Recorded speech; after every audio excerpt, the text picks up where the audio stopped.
ஆன்மீக சொந்தங்கள் அனைவருக்கும் அன்பான காலை வணக்கம். நம்மளுடைய சேனலில் தொடர்ந்து நிறைய சுவாரஸ்யமான ஆன்மீகம் சார்ந்த தகவல்களை தாங்க பார்த்துட்டு வந்துட்டு இருக்கோம். அந்த வரிசையில் இன்னைக்கு என்ன பார்க்க போகிறீங்க அப்படின்னா, வரக்கூடிய டிசம்பர் 4ஆம் தேதியானது உருவாகக்கூடிய அற்புதமான பௌர்ணமிக்கு அப்புறமா ஏற்படக்கூடிய மாற்றங்களை பற்றி தான் நம்ம தெரிஞ்சுக்க போகிறோம். கூடவே இந்த பௌர்ணமி எவ்வளவு சிறப்பு வாய்ந்தது அப்படின்றதையும் பார்க்கலாம். வீடியோ பார்த்தீங்கன்னா உங்களுக்கு ரொம்பவே யூஸ்ஃபுல்லாக இருக்கும். எங்கேயுமே ஸ்கிப் பண்ணிடாமல் தொடர்ச்சியாக பார்த்து பயன்பெறுங்க. இந்த ஜோதிடத்தை ஒரு நல்ல வழிகாட்டியாக நீங்கள் எடுத்துக்கிட்டீங்க அப்படின்னா உங்களுடைய எதிர்காலத்தை ரொம்பவே பிரகாசமாக்கி கொடுக்கும். ஸோ அந்த வகையில் ஜோதிடம் உங்களுக்கு பிடிக்கும் அப்படின்னா மறக்காம நம்ம வீடியோக்கு ஒரு லைக் பண்ணி தொடர்ந்து இது போன்ற பல சுவாரஸ்யமான தகவல்களை தெரிஞ்சுக்கிறதுக்காக நம்ம சேனலை சப்ஸ்கிரைப் பண்ணிவிட்டு ஃபாலோ பண்ணிக்கோங்க. வாங்க இப்போ வீடியோக்குள்ளே போகலாம். ஒவ்வொரு மாதமுமே பௌர்ணமி வரதுண்டு. இருந்தாலுமே கூட ஒவ்வொரு மாத பௌர்ணமிக்கு அப்படின்னு சிறப்புகளானது இருக்குது. அதில் இந்த கார்த்திகை பௌர்ணமி பார்த்திங்கன்னா ரொம்பவே சிறப்பானது அப்படின்னு தான் சொல்லணும். ஏன்னா கார்த்திகை மாதத்தையே ஆன்மீக மாதம் அப்படின்னு தான் சொல்லுவாங்க. இந்த ஆன்மீகத்தில் வரக்கூடிய எல்லா நாளுமே விசேஷம்தான். அதில் தீபத் திருநாள் ரொம்ப விசேஷம். சிவபெருமான் அடிமுடி காண முடியாத அருட்பெரும் ஜோதியாக பிரம்மா மற்றும் மகாவிஷ்ணுவுக்கு காட்சி தந்த திருநாள் அப்படின்னு இந்த நாளை சொல்லுவாங்க. இந்த நாளில் மலை மீது ஏற்றப்படக்கூடிய மகா தீபத்தை தரிசிக்கிறதுக்கு நம்ம புண்ணியம் செஞ்சுருக்கணுங்க. ஸோ அந்த ஒரு பாக்கியத்தை அடையணும் அப்படின்றவங்க கண்டிப்பாக இந்த முறை வரக்கூடிய தீப திருநாளுக்கு அடுத்து தான் பௌர்ணமி வருது. ஸோ அந்த பௌர்ணமியை மிஸ் பண்ணாமல் நீங்கள் கிரிவலம் போனீங்க அப்படின்னா மலை உச்சியில் இருக்கக்கூடிய அந்த தீபத்தை நீங்கள் பார்த்த வண்ணம் மலையை வலம் வரலாம். ஸோ இந்த மாதிரி வரும் பொழுது உங்களுடைய பாவங்கள் கண்டிப்பாக போகும். நெருப்பு சொரூபமாக காட்சி தரக்கூடிய இறைவன் ஈசனை இத்திருநாளில் கிரிவலம் வழிபாடு செய்கிறது தான் அவ்வளவு சிறப்பு.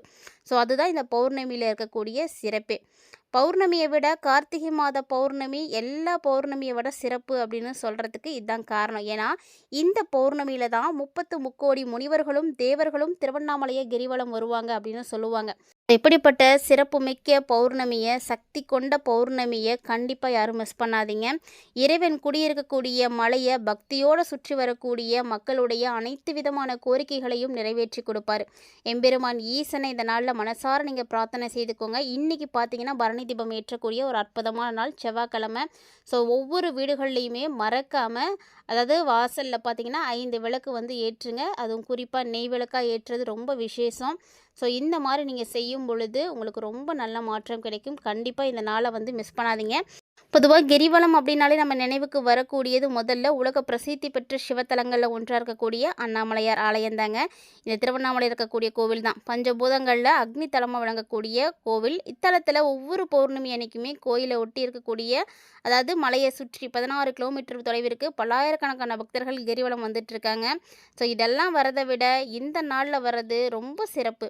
கிரிவலம் வரணும் அப்படின்னு நினைக்கக்கூடியவங்க எல்லாருமே டிசம்பர் 4ஆம் தேதி தான் போகணுங்க. டிசம்பர் 4ஆம் தேதி அன்னைக்கு தான் உங்களுக்கு பௌர்ணமி திதியை ஆரம்பிக்குது. காலையில் 7:55 தான் பௌர்ணமி திதி ஆரம்பமாகுது.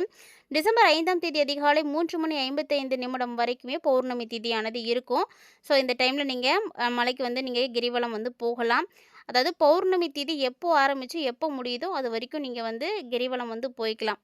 வியாழக்கிழமை காலையில் ஸ்டார்ட் பண்ணி வெள்ளிக்கிழமை காலையில் வரைக்கும் நீங்கள் கிரிவலம் தாராளமாக போகலாம். இப்படி திருவண்ணாமலையில் வியாழக்கிழமையில் கிரிவலம் போகிறதால ஞானம் பெருகும், குருவருள் கிடைக்கும், பல ஜென்ம பாவங்கள் போகும். அது மட்டும் இல்லைங்க, இறந்த முன்னோர்களுக்கு சரியாக இறுதி சடங்குகள் செய்யாதவங்க எல்லாருமே இப்போ வரக்கூடிய பௌர்ணமியில் கிரிவலம் போனீங்க அப்படின்னா பாவங்கள் எல்லாமே போயிடும் அப்படின்னு சாஸ்திரங்கள் சொல்லியிருக்கு. ஸோ கார்த்திகை பௌர்ணமி இந்த ஆண்டு பார்த்தீங்கன்னா திருக்கார்த்திகைக்கு அடுத்த நாள் தான் வருது.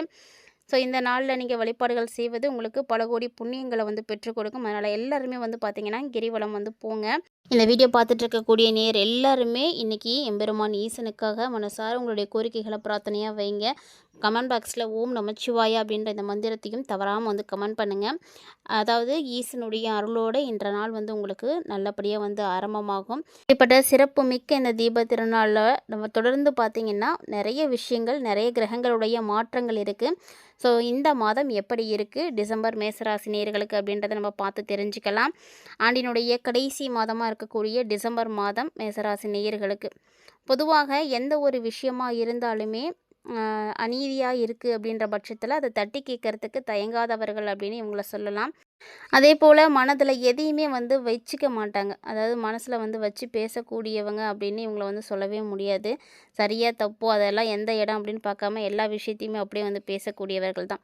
ஸோ ராசி மண்டலத்தில முதலாவதாக இருக்கக்கூடியவர்கள் செவ்வாயால ஆட்சி செய்யக்கூடிய மேசராசி நேயர்களுக்கு முன்கோபம் அப்படிங்கிறது அதிகமா தான் இருக்கும். இந்த கோபம் வந்து பார்த்திங்கன்னா, வர நேரம் தெரியாது, போற நேரம் தெரியாது. அந்த மாரியான ஒரு சுபாவம் தான் இவங்கள்ட்ட இருக்கும்.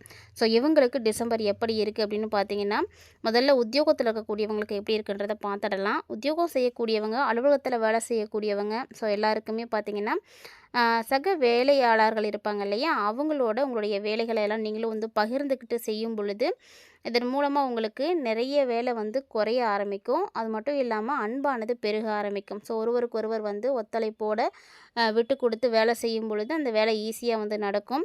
அது மட்டும் இல்லங்க, நீங்க வேலை தான் செய்றீங்க, வேலை செய்ற இடத்துல இருக்கோம் அப்படின்றதையே மறந்துட்டு, எல்லாருமே ஒரு குடும்பம், ஒரு குடும்பத்தில எப்படி ஒரு விஷயம் நடக்கணும் அப்படின்னா, எல்லாருடைய பங்களிப்பும் இருக்கணுமோ, அந்த மாரி நீங்க ஒருத்தருக்கு ஒருத்தர் விட்டு கொடுத்து, ஒருத்தங்க வேலைய நீங்க கொஞ்சம் செய்யறது, அந்த மாரி செய்யும் பொழுது, இந்த காலகட்டங்கள்ல உங்களுக்கு எல்லாருமே வந்து ரொம்ப நல்ல ஒரு நட்போட வந்து பழகுவீங்க. ஒரு குடும்பமா இருப்பீங்க.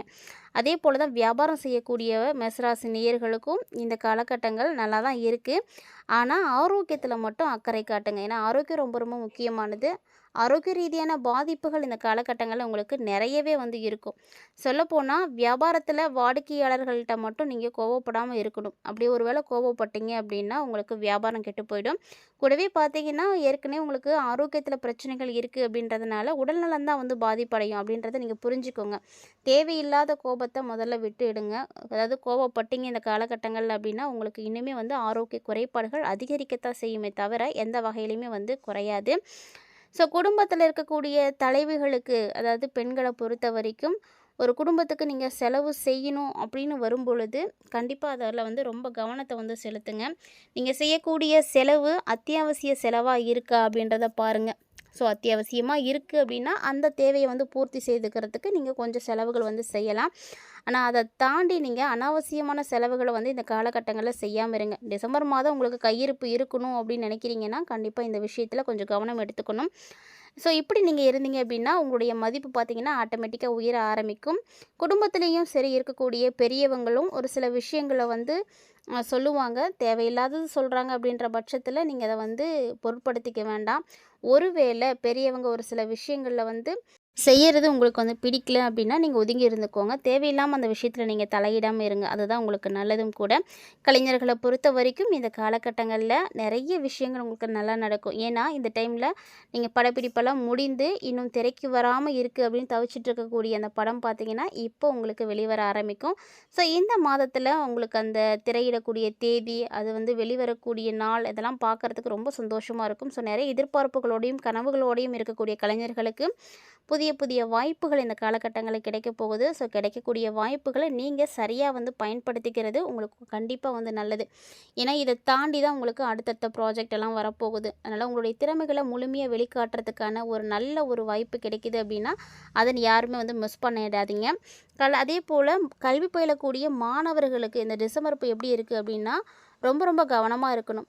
அரசு தேர்வு எழுதக்கூடிய மாணவர்கள்லாம் இன்னமும் வந்து கவனமாக படிக்கணும். நீங்கள் படிப்பில் கவனத்தோடு இருந்தீங்கன்னா மட்டும்தான் உங்களால் மதிப்பெண்கள் எடுக்க முடியும். ஸோ முடிஞ்ச அளவுக்கு நீங்கள் என்ன படிச்சிருக்கீங்க அப்படின்றத அடிக்கடி வந்து எழுதி பார்க்கறது ரொம்ப நல்லது. நீங்கள் எழுதி பார்க்கும்பொழுது அது இன்னும் உங்கள் மனசில் வந்து நல்லா வந்து பதிய ஆரம்பிக்கும்.